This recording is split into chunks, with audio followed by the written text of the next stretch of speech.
Hello everyone, welcome to exam by learning. അപ്പോൾ നമ്മൾ ഇന്ന് ചെയ്യാൻ പോകുന്നത് എയ്ത്ത് ബയോളജി ഭാഗത്തുള്ള ബേസിക് സയൻസിലെ ബയോളജി ഭാഗത്തുള്ള നമ്മുടെ മൊത്തം എക്സാമിന് വേണ്ടിയുള്ള റിവിഷൻ ആണ് ഈ ഒരു വീഡിയോയിലൂടെ നമ്മൾ ഉദ്ദേശിക്കുന്നത്. അപ്പോൾ ഏറ്റവും പ്രധാനപ്പെട്ട ചോദ്യങ്ങളും അതിൻ്റെ ഏരിയാസും ഒക്കെ ഡിസ്കസ് ചെയ്യുക എന്നുള്ളതാണ് ഈ ഒരു വീഡിയോയിൽ വളരെ ചെറിയ സമയം കൊണ്ട് നമ്മൾ ഉദ്ദേശിക്കുന്നത്. നമുക്കറിയാം നല്ലൊരു സിലബസ് ആണ് നമ്മുടേത്. അപ്പോൾ എല്ലാം കൂടി എല്ലാ മൈന്യൂട്ട് പോയിന്റുകളും നമുക്ക് എന്ത് ചെയ്യാൻ പറ്റില്ല, ഫുള്ളി ഡിസ്കസ് ചെയ്യാൻ പറ്റില്ല. പക്ഷേ വളരെ പ്രധാനപ്പെട്ട പോയിന്റുകളെല്ലാം നമുക്ക് എന്ത് ചെയ്യാൻ പറ്റും, ഇതിലൂടെ കവർ ചെയ്യാൻ പറ്റുമെന്നാണ് വിശ്വസിക്കുന്നത്. അപ്പോൾ ഈ വീഡിയോ മുഴുവനായി കാണുക. നിങ്ങളുടെ കൂടെ നിങ്ങളുടെ എക്സാം എഴുതുന്ന നിങ്ങളുടെ ഫ്രണ്ട്സിനൊക്കെ, ക്ലാസ്സിലുള്ള എല്ലാ ഫ്രണ്ട്സിനും ഇതെന്ത് ചെയ്യുക, ഷെയർ ചെയ്യുക. ആ രൂപത്തിൽ ഇതിൻ്റെ മറ്റ് പിന്നെ ടോപ്പിക്സിൻ്റെ മറ്റ് സബ്ജക്റ്റുകളുടെ വീഡിയോസൊക്കെ നമ്മുടെ ചാനലിൽ അവൈലബിൾ ആയിരിക്കും. അപ്പോൾ അതൊക്കെ നിങ്ങൾക്ക് എന്ത് ചെയ്യുക, ഫ്രണ്ട്സിന് ഷെയർ ചെയ്ത് കൊടുക്കുക. ഓക്കെ, അപ്പോൾ ആദ്യമായി നമ്മൾ ഒരു വർഷം പഠിച്ചു അല്ലേ. അപ്പോൾ അതിൻ്റെ ഒരു എൻഡ് റിസൾട്ടാണ് നമ്മൾ എക്സാമിലേക്ക് പ്രതീക്ഷിക്കാൻ പോകുന്നത്. അപ്പോൾ ആദ്യം നിങ്ങൾ ചെയ്യേണ്ട കാര്യം 1-2 കാര്യങ്ങൾ ഞാൻ പറയുകയാണ്. അത് ചെയ്തതിന് ശേഷം നമുക്ക് വീഡിയോയിലേക്ക് കടക്കാം. ഒന്നാമത്തെ കാര്യം, നിങ്ങൾ ഓരോ ചാപ്റ്റർ പഠിച്ച് കഴിയുമ്പോൾ, ഇപ്പോൾ ഏകദേശം എല്ലാം നിങ്ങൾ പഠിച്ച് കഴിയാറായിട്ടുണ്ടാവും. അപ്പം ഓരോ ചാപ്റ്റർ കഴിഞ്ഞിട്ടുള്ള അവസാനമുള്ള ആ ക്വസ്റ്റ്യൻസ് അത് നിങ്ങൾ നിർബന്ധമായി ചെയ്തു നോക്കണം. അതാണ് ഏറ്റവും പ്രധാനപ്പെട്ട. എല്ലാ എക്സാമിനും പ്രിപ്പയർ ചെയ്യുന്നവരോടും എനിക്ക് പറയാനുള്ളത്, ബയോളജി മാത്രമല്ല എല്ലാത്തിൻ്റെയും ടെക്സ്റ്റ് ബുക്കിൻ്റെ അല്ലെങ്കിൽ ചാപ്റ്ററിൻ്റെ ഏറ്റവും അവസാനത്തുള്ള ആ ചോദ്യങ്ങൾ, ലെറ്റസ് അസസ് എന്നൊക്കെ പറഞ്ഞിട്ടുള്ള ആ ചോദ്യങ്ങളുണ്ടല്ലോ, അത് നിങ്ങൾ നിർബന്ധമായും എന്ത് ചെയ്യണം. ഓക്കെ, അപ്പോൾ അതെന്തിനാന്ന് ചോദിച്ചാൽ, ആ ചോദ്യങ്ങൾ ചിലപ്പോൾ അതേ ചോദ്യം അതേപോലെ റിപ്പീറ്റ് ചെയ്യും, അല്ലെങ്കിൽ അതുപോലെയുള്ള ചോദ്യങ്ങളായിരിക്കും വരിക. അപ്പോൾ ആ ചോദ്യങ്ങൾ നിങ്ങൾക്ക് ചെയ്യാൻ പറ്റുന്നുണ്ടെന്നുണ്ടെങ്കിൽ നിങ്ങൾക്ക് എന്ത് ചെയ്യാൻ പറ്റും, എക്സാമിൽ നല്ല മാർക്ക് വാങ്ങാൻ പറ്റും. ആ ചോദ്യങ്ങൾ ചിലപ്പോൾ നിങ്ങളെല്ലാം പഠിച്ചിട്ടുണ്ടാവും, ഭയങ്കര എല്ലാം ഓർത്തെടുത്ത് ബൈഹാർട്ടൊക്കെ പഠിച്ചിട്ടുണ്ടാവും. പക്ഷേ ചോദ്യം വരുമ്പോഴേക്കും നിങ്ങൾ ആകെ പതറിപ്പോവുക. അപ്പോൾ അത് നിങ്ങൾക്ക് മനസ്സിലാവണമെന്നുണ്ടെങ്കിൽ ചാപ്റ്ററിൻ്റെ അവസാനമുള്ള ക്വസ്റ്റ്യൻസ് ചെയ്ത് നോക്കുക എന്നുള്ളത് വളരെ ഇമ്പോർട്ടൻ്റ് ആണ്. അതെല്ലാവരും ചെയ്ത് നോക്കുക. അതിനുശേഷം നമ്മൾ ഈ പറയുന്ന ഏരിയാസ് ഒക്കെ നിങ്ങൾ ഓടിച്ചു പോവുക. അതിൽ വളരെ സ്പീഡിലായിരിക്കും പോകുന്നുണ്ടാവും. അപ്പോൾ അത് ഏതെങ്കിലും നിങ്ങൾക്ക് മനസ്സിലാവാത്തുണ്ടെങ്കിൽ ആ ഭാഗം പോസ് ചെയ്യുക, ടെക്സ്റ്റ് ബുക്ക് എടുക്കുക, അതൊന്ന് വായിച്ചു നോക്കുക, ആ രൂപത്തിൽ മുന്നോട്ട് പോകുക. ഓക്കെ, അപ്പോൾ ചില ക്വസ്റ്റ്യൻസ് പെട്ടെന്ന് നമുക്ക് നോക്കാം. കഴിഞ്ഞ വർഷങ്ങളിലൊക്കെ ചോദിച്ചിട്ടുള്ള, റിപ്പീറ്റഡായി ചോദിച്ചിട്ടുള്ള ഒരുപാട് ചോദ്യങ്ങളൊക്കെയാണ് നമുക്ക് നോക്കാനുള്ളത്.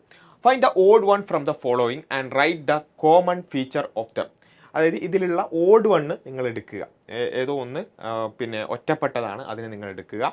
എന്നിട്ട് എന്ത് ചെയ്യുക, അതിൻ്റെ കോമൺ ഫീച്ചർ എന്താണ് എന്നുള്ളത്, ആ ഒറ്റപ്പെട്ടത് അല്ലാത്ത ബാക്കിയുള്ളതിൻ്റെ എല്ലാം കോമൺ ഫീച്ചർ എന്താണെന്നാണ് ചോദിച്ചിട്ടുള്ളത്. മുറ, അതുപോലെ നീലിരവി, ജംനാപാരി, അതുപോലെ ഭദാവരി. ഈ പേരുകളൊക്കെ നിങ്ങൾ കേട്ടിട്ടുണ്ടാവും അല്ലേ. മുറ, നീലിരവി, അതുപോലെ ജംനാപാരി, ഭദാവരി, ഇതൊക്കെ നിങ്ങൾ കേട്ടിട്ടുണ്ടാവും.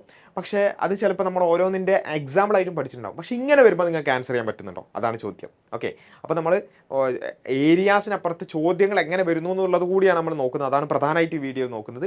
നിങ്ങൾ പലതിൻ്റെയും എക്സാമ്പിൾ, ഇപ്പോൾ ഈ വിഷയത്തിൽ മാത്രമല്ല പല വിഷയത്തിൽ നിങ്ങൾ എക്സാമ്പിൾസ് പഠിക്കുന്നുണ്ടാവും. പക്ഷേ അത് ഒരുമിച്ച് തന്നിട്ട് അതല്ലാത്ത ഒന്നിനെ കൂടെ തന്നാൽ നിങ്ങൾക്കത് ഓഡ് വൺ ഔട്ട് പറയാൻ പറ്റുന്നുണ്ടോ, അത്രത്തോളം കൃത്യമായി നിങ്ങൾ പഠിച്ചിട്ടുണ്ടോ, അതാണ് പ്രധാനം. ഓക്കെ, അപ്പോൾ അത് നിങ്ങൾ നോക്കുക. ഇതിൽ ഏതാണ്, ഇതിൽ നമുക്ക് നോക്കിയാൽ മനസ്സിലാവും. ഇതിൽ ഒന്നൊഴികെ ബാക്കിയുള്ളതെല്ലാം ഒരു വെറൈറ്റിയാണ്, ഒന്ന് വേറൊരു ടൈപ്പ് ഓഫ് ജീവിയാണ്. അപ്പോൾ ഏതാണ് അത് നമ്മൾ നോക്കിയാൽ തന്നെ നമുക്ക് മനസ്സിലാവും. ഓഡ് വൺ ഔട്ട് എന്ന് പറയുന്നത് ജംനാപാരിയാണ്, അത് ഗോട്ട് വെറൈറ്റിയാണ് അല്ലേ, അതൊരു ആടാണ്. ബാക്കിയുള്ള മുറ, നീലിരവി, അതുപോലെ ഭദാവരിയൊക്കെ എന്താണ്, ബഫല്ലോ അഥവാ എരുമയുടെ സങ്കര ഇനങ്ങളാണ് ബാക്കിയുള്ളതെല്ലാം. അപ്പോൾ ഇതെല്ലാം ഹൈബ്രിഡ് വെറൈറ്റീസ് ആണ്. പക്ഷേ അതിൽ ജംനാപാരി ഗോട്ടാണ്, ബാക്കിയുള്ളതെല്ലാം ബഫല്ലോസാണ് അല്ലേ. അപ്പോൾ ഇത് നമ്മൾ ബഫല്ലോസിൻ്റെ എക്സാമ്പിൾസ് പഠിച്ചിട്ടുണ്ടാവും, ഗോട്ടിൻ്റെ എക്സാമ്പിൾ പഠിച്ചിട്ടുണ്ടാവും. പക്ഷെ അത് മിക്സ് ചെയ്തിട്ട് അതിൽ ഓഡ് വൺ ഔട്ട് ചോദിച്ചാൽ, അല്ലെങ്കിൽ മാച്ച് ദ ഫോളോയിങ് ചോദിച്ചാൽ നമുക്ക് ആൻസർ ചെയ്യാൻ പറ്റുന്നുണ്ടോ, അത്രയും കൃത്യമായി നമ്മൾ എക്സാമ്പിൾസ് പഠിച്ചിട്ടുണ്ടോ, ആ പേരുകൾ പഠിച്ചിട്ടുണ്ടോ, അതാണ് ഏറ്റവും ഇമ്പോർട്ടൻറ്റ്. ഓക്കെ, അത് നമ്മൾ ഈ ടൈപ്പ് ചോദ്യങ്ങൾ, ഇങ്ങനെ എക്സാമ്പിൾസ് വെച്ചുകൊണ്ടുള്ള വെറൈറ്റീസിൻ്റെ എക്സാമ്പിൾസ് വെച്ചുകൊണ്ടുള്ള ചോദ്യങ്ങൾ വളരെ ഫ്രീക്വൻ്റായി വളരെ പിന്നെ ആവർത്തിച്ച് ചോദിക്കാറുണ്ട്. അത് നിങ്ങൾ എന്ത് ചെയ്യുക, നിർബന്ധമായും പഠിക്കുക. ഓക്കെ, അടുത്തത്, suggest any 2 modern farming techniques that enable farming without being affected by the adverse change in climate. കാലാവസ്ഥയിലുണ്ടാകുന്ന മാറ്റം ദോഷകരമായി ബാധിക്കാതെ കൃഷി സാധ്യമാകുന്ന 2 ആധുനിക കൃഷി രീതികൾ നിർദ്ദേശിക്കുക. ഇതാണ് പറഞ്ഞിട്ടുള്ളത്. അപ്പോൾ എന്താണ് ഈ പറഞ്ഞത്, അതായത് നമുക്കറിയാം നമ്മുടെ കൃഷിയെ ക്ലൈമറ്റ് ചേഞ്ചസ് പല രൂപത്തിൽ ബാധിക്കും. ക്ലൈമറ്റ് പിന്നെ ഫേവറബിൾ ആയാൽ നമുക്ക് നന്നായി കൃഷി ചെയ്യാൻ പറ്റും. ക്ലൈമറ്റ് പിന്നെ അൺഫേവറബിൾ ആയാൽ നമ്മുടെ കൃഷി അത് നന്നായി ബാധിക്കും. അപ്പോൾ ഈ ക്ലൈമറ്റിലെ ചേഞ്ചസിനെ അടക്കം ഓവർകം ചെയ്യാൻ പറ്റുന്ന രൂപത്തിലുള്ള നമ്മുടെ മോഡേൺ ഫാമിംഗ് ടെക്നിക്സ് നമ്മൾ ഡെവലപ്പ് ചെയ്തിട്ടുണ്ട് അല്ലേ. അപ്പോൾ അത് ഏതൊക്കെയാണെന്നാണ് ചോദ്യം. അതിൽ 2 ഇതാണ് പറഞ്ഞിട്ടുള്ളത്, നമുക്ക് 4 നമ്മുടെ ടെക്സ്റ്റ് ബുക്കിൽ പറഞ്ഞിട്ടുണ്ട്. ഏതൊക്കെയാണ്? Polyhouse farming, precision farming, hydroponics, aeroponics. ഇത് ഓരോന്നും ഏതാണെന്ന് ഞാൻ വിശദീകരിക്കേണ്ട കാര്യമില്ലല്ലോ, നിങ്ങൾക്ക് ഓരോന്നും കൃത്യമായി അറിയാം. പോളിഹൗസ് എന്താണ്, പ്രിസിഷൻ എന്താണ്, ഹൈഡ്രോപോണിക്സ് എന്താണ്, എയറോപോണിക്സ്. അത് നിർബന്ധമായിട്ട് പഠിക്കണം. അത് ആ ഏരിയയിൽ നിന്നൊക്കെ ചോദ്യം വളരെ ഫ്രീക്വൻ്റായി വരാറുണ്ട്. അപ്പോൾ ഇത് ഈ ഏരിയയിൽ തന്നെ വേറൊരു ചോദ്യം എടുക്കാം. Observe the following illustration and answer the question. ഒരു ചിത്രം തന്നിട്ടുണ്ട്, identify and write the hitech farming method illustrated. അപ്പോൾ ഇത് ഏതാണെന്നാണ് ചോദിക്കുന്നത്, മനസ്സിലായില്ലേ? അതേപോലെ benefit of this farming method, ഇതിൻ്റെ ബെനിഫിറ്റ് എന്താ? അപ്പോൾ ഇത് നമ്മൾ മനസ്സിലാക്കേണ്ടത് ഇങ്ങനെ ചിത്രം ഇങ്ങനെ വരും. ഓക്കെ, അപ്പോൾ നമുക്ക് ചിലപ്പം ടെക്സ്റ്റ് ബുക്കിലുള്ള ആ കളർ പിക്ചർ മാത്രമേ ഓർമ്മ ഉള്ളൂ എന്നുണ്ടെങ്കിൽ, അല്ലെങ്കിൽ അത് കണ്ടാലേ മനസ്സിലാവുന്നുണ്ട് പറ്റൂല. കാരണം ക്വസ്റ്റ്യൻ പേപ്പർ വരുന്നത് ബ്ലാക്ക് ആൻഡ് വൈറ്റിലായിരിക്കും. അതടക്കം മനസ്സിലാകുന്ന രൂപത്തിൽ നമുക്ക് പിക്ചേഴ്സും ഫിഗേഴ്സും ഒക്കെ വളരെ ഇമ്പോർട്ടൻ്റ് ആയി നോക്കണം. ടെക്സ്റ്റ് ബുക്കിലുള്ള ഒറ്റ ചിത്രവും ഒറ്റ ഫിഗറും നിങ്ങൾ മിസ് ഔട്ട് ആവരുത്. ഓക്കെ, അപ്പോൾ അതാണ് ഏറ്റവും പ്രധാനമായിട്ട് പറയാനുള്ളത്. അപ്പോൾ ഇത് ഏതാണെന്നാണ് ചോദിച്ചിട്ടുള്ളത് അല്ലേ? ഏതാണ്? പോളിഹൗസ് ഫാമിംഗ് ആണ്. അതിൻ്റെ പ്രയോജനമൊക്കെ നമുക്കറിയാം. നമ്മുടെ ടെക്സ്റ്റ് ബുക്കിൽ പ്രത്യേകം കോളമായി തന്നെ അതിൻ്റെ പ്രയോജനങ്ങളും മറ്റു കാര്യങ്ങളും എല്ലാം, പിന്നെ ടെമ്പറേച്ചറും അതുപോലെ മോയ്സ്ചറും എല്ലാം കോൺസ്റ്റൻ്റ്ലി റെഗുലേറ്റഡ് ആയതുകൊണ്ട് പിന്നെ റാപ്പിഡ് ഗ്രോത്ത് പ്ലാന്റിൻ്റെത് സാധ്യമാകും. അതുപോലെ തന്നെ ഡ്രിപ്പ് ഇറിഗേഷനാണ് അതിൽ ഉപയോഗിക്കുന്നത്. ഇങ്ങനെയുള്ള ഒരുപാട് കാര്യങ്ങൾ നമ്മളതിൽ കാണാൻ പറ്റും. അതെല്ലാം നമ്മൾ എന്ത് ചെയ്യണം? അപ്പോൾ ഇത് ഏതെങ്കിലും ഇപ്പോൾ ഇവിടെ ചോദിച്ചിട്ടുള്ളത് കൃഷി രീതിയുടെ പ്രയോജനങ്ങൾ എന്തൊക്കെ എന്നുള്ളതാണ്. റാപ്പിഡ് ഗ്രോത്ത്, മറ്റ് ടെമ്പറേച്ചറിൻ്റെ മറ്റു കാര്യങ്ങൾ, മോയ്സ്ചർ, ആ സാധനങ്ങളൊക്കെ നമുക്ക് ഇതാ. ഇനി ഇതേപോലെ ബി ക്വസ്റ്റൻ ആയിട്ട് ഇങ്ങനെ ചോദിക്കുന്നത്, ഏത് ഇറിഗേഷനാണ് ഉപയോഗിക്കുന്നത് എന്നാണ് ചോദിച്ചിട്ടുള്ളത്. നേരത്തെ പറഞ്ഞാൽ ഡ്രിപ്പ് ഇറിഗേഷനാണ്. അപ്പം ഇങ്ങനെ എന്തും ചോദിക്കാം. ഓക്കെ, ഈ രൂപത്തിൽ എന്തും ചോദിക്കാം എന്ന് മനസ്സിലാക്കി നമ്മൾ എന്ത് ചെയ്യണം? അതിന് പ്രിപ്പയർ ചെയ്യണം. അതേപോലെ തന്നെയാണ് പ്രിസിഷൻ ഫാമിംഗ്, അതിൻ്റെയും ഗുണം, അതുപോലെ തന്നെ പിന്നെ അത് ഏത് രൂപത്തിലാണ് ഉപയോഗിക്കുന്നത് എന്നുള്ള കാര്യങ്ങളൊക്കെ നമ്മൾ ടെക്സ്റ്റ് ബുക്കിലുണ്ട്. അതും നിങ്ങൾ എന്ത് ചെയ്യണം? പഠിക്കണം. അതുപോലെ തന്നെയാണ് ഹൈഡ്രോപോണിക്സും എയറോപോണിക്സും. അത് എന്താണ് എന്നുള്ളതും അത് എങ്ങനെയൊക്കെയാണ് നമുക്ക് ഉപകാരപ്പെടുക എന്നുള്ളതും നമ്മൾ ടെക്സ്റ്റ് ബുക്കിലുണ്ട്. പ്രത്യേകം കോളമായി തന്നെ പറഞ്ഞിട്ടുണ്ട്. അപ്പോൾ അതും നിങ്ങൾ എന്ത് ചെയ്യണം? നിർബന്ധമായും പഠിക്കണം. ഓക്കെ, അപ്പോൾ ഏറ്റവും പ്രധാനപ്പെട്ട കുറച്ച് ഏരിയാസാണ് നമ്മൾ ഡിസ്കസ് ചെയ്തത്. ഇനി അടുത്തത്, don't use chemical fertilisers or chemical pesticides in agriculture field by applying microbial fertilisers. Microbial fertilisers ഉപയോഗിക്കുമ്പോൾ, അതായത് ജീവാണു വളങ്ങൾ ഉപയോഗിക്കുമ്പോൾ രാസവളമോ കീടനാശികളോ കൃഷിയിടങ്ങളിൽ ഉപയോഗിക്കരുത്. ഇത് ഒരു ഇൻസ്ട്രക്ഷനാണ് കൊടുത്തിട്ടുള്ളത്. ഇൻസ്ട്രക്ഷനാണ്. What could be the reason for given such instruction? എന്തുകൊണ്ടാണ് ഇങ്ങനെ ഒരു ഇൻസ്ട്രക്ഷൻ കൊടുത്തത്? അതുപോലെ what are the other precautions to be taken while apply microbial fertilisers? Microbial fertilisers apply ചെയ്യുമ്പോൾ ബാക്കി എന്തൊക്കെ പ്രിക്കോഷൻസ് ആണ് നമ്മൾ എടുക്കേണ്ടത്? അപ്പോൾ പ്രധാനപ്പെട്ട ഒരു ചോദ്യമാണ് അല്ലേ? അപ്പോൾ ഇത് നമ്മൾ പഠിച്ചിട്ടുണ്ടാവും. മൈക്രോബിയൽ ഫെർട്ടിലൈസേഴ്സ് എന്താണെന്ന് പഠിച്ചിട്ടുണ്ടാവും. അത് അപ്ലൈ ചെയ്യുമ്പോൾ ശ്രദ്ധിക്കേണ്ട കാര്യങ്ങളൊക്കെ നമ്മൾ ടെക്സ്റ്റ് ബുക്കിലുണ്ട്. പക്ഷെ അത് ഇങ്ങനെ ചോദ്യം വരും. അതായത് ഒരു ഇൻസ്ട്രക്ഷൻ കൊടുക്കുകയാണ് ഇങ്ങനെ. അപ്പോൾ അതെന്തുകൊണ്ടാണ്? അതിനോട് നിങ്ങൾ യോജിക്കുന്നുണ്ടോ, യോജിക്കുന്നുണ്ടെങ്കിൽ അതിനെക്കുറിച്ച് കുറിപ്പ് എഴുതുക എന്നൊക്കെ പറഞ്ഞൊക്കെ ചോദ്യങ്ങൾ വരും. അപ്പോൾ അങ്ങനെ എന്ത് വന്നാലും നമ്മൾ പഠിച്ച കാര്യം തന്നെയാണ്. ആ കൺസെപ്റ്റ് ഇവിടേക്ക് അപ്ലൈ ചെയ്താൽ മാത്രം മതി. ആ കാര്യം നമ്മൾ ഇവിടേക്ക് എഴുതിയാൽ മാത്രം മതി. അപ്പോൾ അതെന്ത് ചെയ്യുക? നിങ്ങൾ കൃത്യം chemical fertilisers or pesticides kill or destroy the micro organism present in the soil. സോയിലുള്ള മണ്ണിലുള്ള ഈ രൂപത്തിലുള്ള സൂക്ഷ്മജീവികളുടെ നാശത്തിന് കാരണമാകും. അപ്പോൾ അത് പറ്റൂല അല്ലേ? അത് നമ്മുടെ ടെക്സ്റ്റ് ബുക്കിലുള്ള കാര്യമാണ്. അതേപോലെ chemical fertilisers and pesticide shouldn't be used along with it. അതുപോലെ തന്നെ bio fertilisers should be used, proper irrigation should be provided. ഇങ്ങനെയുള്ള ഒരുപാട് കാര്യങ്ങൾ അതിൻ്റെ കൂടെ ശ്രദ്ധിക്കേണ്ടതായിട്ടുണ്ട്. അതൊക്കെ നമുക്ക് അതിൻ്റെ ആൻസർ ചെയ്തത് ഇതെല്ലാം ടെക്സ്റ്റ് ബുക്കിലുള്ള കാര്യമാണ് അല്ലേ?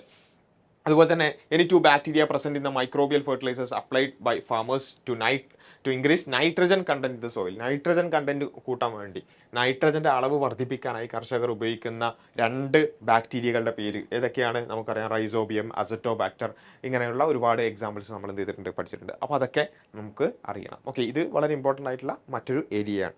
ഓക്കെ, അപ്പോൾ മൈക്രോബിയൽ ഫെർട്ടിലൈസേഴ്സ് ഈ കാര്യങ്ങളൊക്കെ വളരെ കൃത്യമായിട്ട് റൈസോബിയം, അസറ്റോബാക്ടർ, അസോസ്പൈറില്ലം, അസോള, ഇതിനെക്കുറിച്ചൊക്കെ അതിൽ കൊടുത്തിട്ടുണ്ട്. ഇതൊക്കെ എന്ത് ചെയ്യാം? ഓഡ് വൺ ആയിട്ടോ അല്ലെങ്കിൽ മാച്ച് ദ ഫോളോയിങ് ആയിട്ടൊക്കെ ചോദിക്കാം. അപ്പോൾ അത് ആ രൂപത്തിൽ നമ്മൾ എന്ത് ചെയ്യണം? മനസ്സിലാക്കണം. Before every farming testing of soil is inevitable. അതായത് ഓരോ പ്രാവശ്യം കൃഷി ഇറക്കുന്നതിന് മുമ്പ് മണ്ണ് പരിശോധന അനിവാര്യമാണ്. ഇതിനോട് നിങ്ങൾ യോജിക്കുന്നുണ്ടോ? എന്തുകൊണ്ട്? കണ്ടില്ലേ? ഇങ്ങനെയുള്ള ചോദ്യങ്ങളാണ് ചിലപ്പോൾ നമ്മളൊന്ന് കുഴക്കുക അല്ലേ? നമ്മൾ നേരെ ചോദിച്ചിട്ട് പിന്നെ pH ടെസ്റ്റ് ചെയ്യുന്നത് എന്തിനെന്നൊക്കെ ചോദിച്ചാൽ അല്പം അത് എന്ത് ചെയ്യും? ആൻസർ ചെയ്യും. പക്ഷേ ഇങ്ങനെ ചോദിച്ചാലും നമുക്ക് എന്ത് ചെയ്യാൻ പറ്റണം? ആൻസർ ചെയ്യാൻ പറ്റണം. അങ്ങനെ പറ്റുമ്പോഴാണ് നമുക്ക് എന്ത് ചെയ്യുക, കാര്യങ്ങളെല്ലാം മനസ്സിലായിട്ടുണ്ട് അല്ലെങ്കിൽ നല്ല മാർക്ക് വാങ്ങാൻ പറ്റും. By testing the soil presence of elements in the soil and P H value can be identified. അതായത് അതിൽ എന്തൊക്കെ എലമെൻറ്റ്സ് ആണുള്ളത്, അതിൻ്റെ പി എച്ച് വാല്യൂ എന്താണെന്ന് നോക്കുകയും അതിലെന്തെങ്കിലും അബദ്ധങ്ങളോ അല്ലെങ്കിൽ എന്തെങ്കിലും പ്രശ്നങ്ങളോ ഉണ്ടെങ്കിൽ അത് തിരുത്തുകയും ചെയ്യാനുള്ള ഒരു അവസരമാണ് നമുക്ക് ടെസ്റ്റിംഗ് ഓഫ് സോയിൽ കൊണ്ട് കിട്ടുന്നത്, അല്ലേ? നമ്മൾ ടെക്സ്റ്റ് ബുക്കിലുള്ള കാര്യം തന്നെ. അതുപോലെ തന്നെ a statement related to pest control is given below, analyse it and answer the questions. അതായത് instead of total destruction of pest prevent the multiplication of pest, മുഴുവൻ കീടങ്ങളെയും കൊന്നൊടുക്കുക എന്നതിനപ്പുറം കീടങ്ങളുടെ പെരുകൾ തടയുകയാണ് ചെയ്യുന്നത്. ഇത് എന്തിനെയോ കുറിച്ചുള്ളതാണ്, അല്ലേ? എന്തിനെക്കുറിച്ചുള്ളതാണ്? നമുക്കിപ്പോൾ തന്നെ ആൻസർ വന്നിട്ടുണ്ടാകും. വന്നിട്ടില്ല എന്നുണ്ടെങ്കിൽ അത് വളരെ ഗൗരവമാണ്. കാരണം അത്രയും ഇമ്പോർട്ടൻ്റ് ആയ അത്രയും ഈസി ആയ ഒരു കാര്യമാണ് ഇവിടെ ചോദിച്ചിട്ടുള്ളത്. ഏതാണ്? നമുക്കറിയാം, IPM നമ്മൾ പഠിച്ചിട്ടുണ്ട്, അല്ലേ? Integrated pest management. അതിനെക്കുറിച്ച് അതാണ് ഇത്, അല്ലേ? ഇൻസ്റ്റെഡ് ഓഫ് ടോട്ടൽ ഡിസ്ട്രക്ഷൻ, പെസ്റ്റിനെ ടോട്ടലി ഡിസ്ട്രക്ട് ചെയ്യുന്നതിന് പകരം അതിനെന്ത് ചെയ്യുക, പിന്നെ അതിൻ്റെ മൾട്ടിപ്ലിക്കേഷൻ തടയുക എന്നുള്ളതാണ് അവിടെ ചെയ്യുന്നത്. അപ്പോൾ ഇത് നമ്മൾ പഠിച്ചിട്ടുണ്ട്. IPM ആണ്, right? Any to pest control measures related to these methods എന്തൊക്കെയാണ് എന്നുള്ളതൊക്കെ, അതായത് എനിമീസ് ഓഫ് പെസ്റ്റ്, അതുപോലെ bio pesticide, mechanical pest control, ഇങ്ങനെയുള്ള ഒരുപാട് രൂപങ്ങൾ നമുക്കറിയാം. ഇതൊക്കെ ടെക്സ്റ്റ് ബുക്കിലുള്ളതാണ്. ടെക്സ്റ്റ് ബുക്കിൽ ഉണ്ടാവുക IPM എന്ന് പറഞ്ഞിട്ടൊരു കോളമായിരിക്കും, എന്നിട്ട് അതിൽ ഈ കാര്യങ്ങളൊക്കെ ഉണ്ടാവും. പക്ഷേ ഇങ്ങനെയാണ് ചോദ്യം വരിക, മനസ്സിലായില്ലേ? അപ്പോൾ ചോദ്യം വരുന്ന രീതിയാണ് കൂടുതലായിട്ട് നമ്മളിവിടെ ഡിസ്കസ് ചെയ്യുന്നത്. അങ്ങനെ എങ്ങനെ വന്നാലും നമുക്ക് ആൻസർ ചെയ്യാൻ പറ്റണമെങ്കിൽ നമ്മൾ ഈ രൂപത്തിലുള്ള ക്വസ്റ്റ്യൻസ് ചെയ്യണം. കഴിഞ്ഞ വർഷങ്ങളിലെ ചോദ്യങ്ങൾ ചെയ്യാൻ പറ്റുന്നവരുണ്ടെങ്കിൽ അത് ചെയ്യുക, അല്ലെങ്കിൽ അറ്റ്ലീസ്റ്റ് ടെക്സ്റ്റ് ബുക്കിൻ്റെ അവസാനമുള്ള ചോദ്യങ്ങളെങ്കിലും നിങ്ങൾ നിർബന്ധമായും ചെയ്യുക. അപ്പോൾ IPM സംയോജിത കീട നിയന്ത്രണ മാർഗം നമ്മൾ എന്ത് ചെയ്തിട്ടുണ്ട്, പഠിച്ചിട്ടുണ്ട്. അതിൽ നിന്നാണ് ഈ ഒരു ചോദ്യം വന്നിട്ടുള്ളത്. ഓക്കെ, പിന്നെ ഉള്ളത് നേരത്തെ പറഞ്ഞ ആ ഒരു വെറൈറ്റീസാണ്, അല്ലേ? പക്ഷി പരിപാലനം, സെറികൾച്ചർ, പിസികൾച്ചർ, പൗൾട്രി ഫാമിംഗ്, സെറികൾച്ചർ, എല്ലാത്തിനെ പറ്റിയും എന്നിട്ട് നമ്മൾ അതിൻ്റെ എക്സാമ്പിൾസ് അടക്കം കൊടുത്തിട്ടുണ്ട്. ഈ എക്സാമ്പിൾസിൻ്റെ പേരടക്കം പഠിച്ചു പോകുക എന്നുള്ളത് ഇമ്പോർട്ടൻറ്റ്. പ്രധാനപ്പെട്ട എല്ലാ എക്സാമ്പിൾസും നമ്മൾ പഠിക്കണം. അതിൽ നിന്ന് ഓഡ് വൺ ഔട്ടായിട്ടും മാച്ച് ദ ഫോളോയിങ് ആയിട്ടൊക്കെ ചോദ്യങ്ങൾ വരാം. അപ്പോൾ അത് നമുക്ക് ചോദ്യം വന്നാൽ ആൻസർ ചെയ്യാൻ പറ്റണം. അപ്പോൾ ആ പേരുകൾ നിർബന്ധമാണ്. അത് ജസ്റ്റ് ഞാനിപ്പോൾ ഇവിടെ ഇരുന്നിട്ട് ഈ വീഡിയോയിൽ പറഞ്ഞുകൊണ്ട് ഒരു കാര്യമില്ല, കാരണം ആയിരിക്കും കയറില്ല. നമ്മൾ ഇരുന്ന് തന്നെ പഠിക്കുക. അതിന് കുറച്ച് സമയം നീക്കി വെച്ചാലും കുഴപ്പമില്ല. പലപ്പോഴും വളരെ ഫ്രീക്വൻ്റായി വളരെ ആവർത്തിച്ച് ചോദിക്കുന്ന ഒരു ചോദ്യം ആയതുകൊണ്ടാണ് ഈ ഒരു ഭാഗം നിങ്ങൾ ശ്രദ്ധിക്കണം എന്ന് പറയുന്നത്. ഓക്കെ, അപ്പോൾ ഇത് ഈ രൂപത്തിലൊക്കെ ചോദ്യങ്ങൾ വരാം. ഇപ്പോൾ അങ്കോര ഡാഷ് ഡാഷ്, ഞൊടിയൻ അപ്പിക്കൾച്ചർ ഡാഷ്, അതെന്താണെന്നാണ് ചോദിക്കുന്നത്. കറ്റ്ല ഡാഷ് റിയറിങ് ഓഫ് ഫിഷ്. അപ്പോൾ റിയറിങ് ഓഫ് ഫിഷ് ആണെങ്കിൽ ഇത് ഇവിടെ എന്തായിരിക്കും, ഇവിടെ ഡാഷ് ആയിരിക്കും. അത് എന്താ, ഫിഷ് ആകുമ്പോൾ പിസികൾച്ചർ. അതേപോലെ അങ്കോര ഏത് വെറൈറ്റിയാണ് എന്നറിഞ്ഞാൽ നമുക്കത് എന്താണെന്ന് എഴുതാൻ പറ്റും, അത് ഏത് കൾച്ചറാണെന്ന് എഴുതാൻ പറ്റും. ഓർക്കിഡ് അത് പൂവാണെന്ന് നമുക്കറിയാം, അല്ലേ? അപ്പം എന്താണത്, അതിൻ്റെ ഫങ്ഷൻ, അത് എന്താണ് അതിൽ ചെയ്യുന്നത്, ഇങ്ങനെ ഓരോന്നും നമുക്ക് എന്ത് ചെയ്യാൻ പറ്റും, കൃത്യമായി വിശദീകരിക്കാൻ പറ്റും. അപ്പോൾ ഇതാണ് അതിൻ്റെ ആൻസർ അല്ല പ്രധാനം. നമുക്ക് ഇങ്ങനെ ചോദ്യങ്ങൾ വരും നമ്മൾ മനസ്സിലാക്കുക. ഇതൊക്കെ ഈ പറഞ്ഞ വെറൈറ്റീസിൻ്റെ അങ്കോര, ഞൊടിയൻ, കറ്റ്ല, ഓർക്കിഡ്, ഇതൊക്കെ പേരറിയെങ്കിൽ മാത്രമേ നമുക്ക് ഇതിനെ ആൻസർ ചെയ്യാൻ പറ്റുള്ളൂ, അല്ലേ? അല്ലെങ്കിൽ നമ്മൾ കുറേ പിസികൾച്ചർ ഉണ്ട്, അതിൽ കുറേ എക്സാമ്പിൾസ് ഉണ്ട് എന്ന് പഠിച്ചുകൊണ്ട് ഇങ്ങനെ പറയാൻ പറ്റില്ലല്ലോ. അപ്പോൾ ഈ രൂപത്തിൽ ഓരോന്നിൻ്റെയും പിന്നെ ആ ഒരു രൂപത്തിലുള്ള എക്സാമ്പിൾസ് അടക്കം പഠിക്കാൻ നമുക്ക് എന്ത് ചെയ്യണം, കഴിയണം. Okay, what is the common feature of varieties given in the box? Again, അല്ലേ?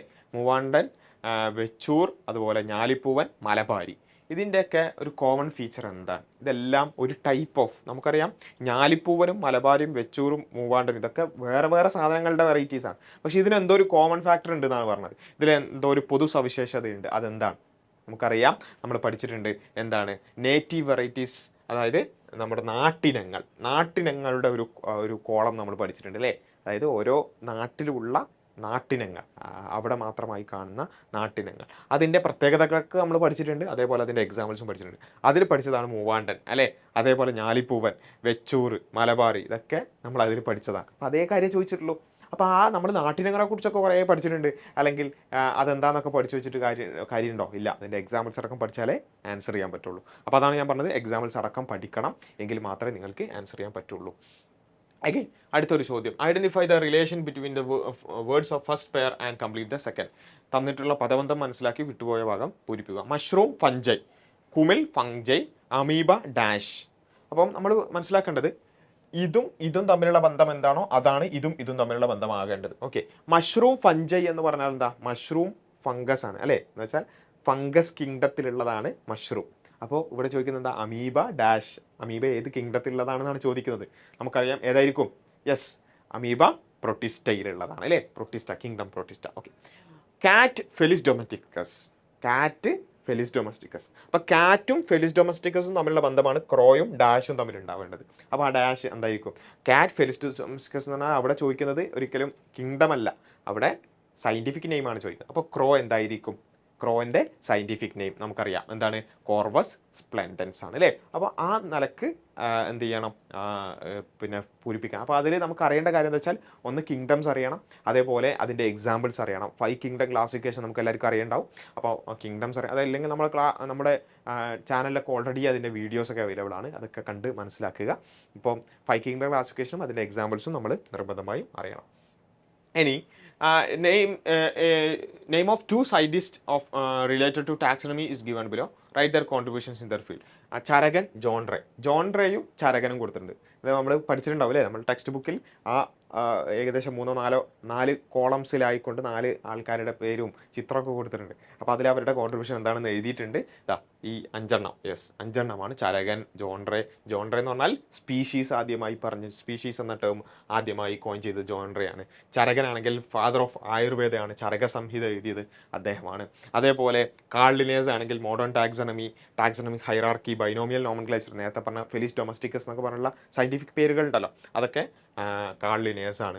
അതേപോലെ പിന്നെ അരിസ്റ്റോട്ടിൽ ആണെങ്കിൽ ഫാദർ ഓഫ് ബയോളജി ആണ്. അതേപോലെ തിയോഫ്രാസ്റ്റസ് ആണെങ്കിൽ ഫാദർ ഓഫ് ബോട്ടണി ആണ്. ഇതൊക്കെ നമ്മൾ പഠിച്ചു വെക്കണം, ഇതൊക്കെ ചോദിക്കാം. ഓക്കെ. പ്രത്യേകിച്ചും ഈ ജോൺറയൊക്കെ വളരെ ഫ്രീക്വൻ്റ് ആയിട്ട് ആവർത്തിച്ച് ചോദിക്കുന്ന ഒരു പേര് കൂടിയാണ്, മനസ്സിലായില്ലേ? Okay. Rewrite the following sentences correctly if there is any error in the underline portion. Aristotle is known as father of botany. Aristotle father of botany ആണോ? നമ്മൾ തൊട്ട് മുമ്പ് പഠിച്ചിട്ടേ ഉള്ളൂ അല്ലേ, തിയോഫ്രാസ്റ്റസ് ആണ് ബോട്ടണിയുടെ. അപ്പോൾ എന്ത് ചെയ്യുക, ഈ അരിസ്റ്റോട്ടിൽ എന്നുള്ളത് മാറ്റി തിയോഫ്രാസ്റ്റസ് എന്ന് എഴുതുക. അതായത് അണ്ടർലൈൻ ചെയ്തത് തെറ്റാണെങ്കിൽ അത് മാറ്റുക എന്നാണ് പറഞ്ഞിട്ടുള്ളത്. അപ്പോൾ അണ്ടർലൈൻ ചെയ്ത് തെറ്റാണല്ലോ അല്ലേ. Monera includes unicellular organism with distinct nucleus. മൊനീറയാണ് underline ചെയ്തിട്ടുള്ളത്. ഡിസ്റ്റിങ്ക്ട് ന്യൂക്ലിയസ് ഉള്ളത് ഏതാ? യൂക്കാരിയോട്ടിക് ഓർഗാനിസംസ് ആണ്. മൊനീറ ഏതാണ്? പ്രോകാരിയോട്ടിക് ഓർഗാനിസംസിൻ്റെ കിങ്ഡം ആണ് അല്ലേ. അപ്പോൾ മൊനീറ മാറ്റിയിട്ട് അവിടെ എന്താക്കണം? യെസ്, പ്രൊട്ടിസ്റ്റേ ആക്കണം. 5 kingdom classification was introduce by Robert H Whittaker. Robert H Whittaker ആണ് 5 കിങ്ഡം ക്ലാസിഫിക്കേഷൻ പ്രപ്പോസ് ചെയ്തത്. ആണോ? ആണ്, അത് ശരിയാണ് അല്ലേ.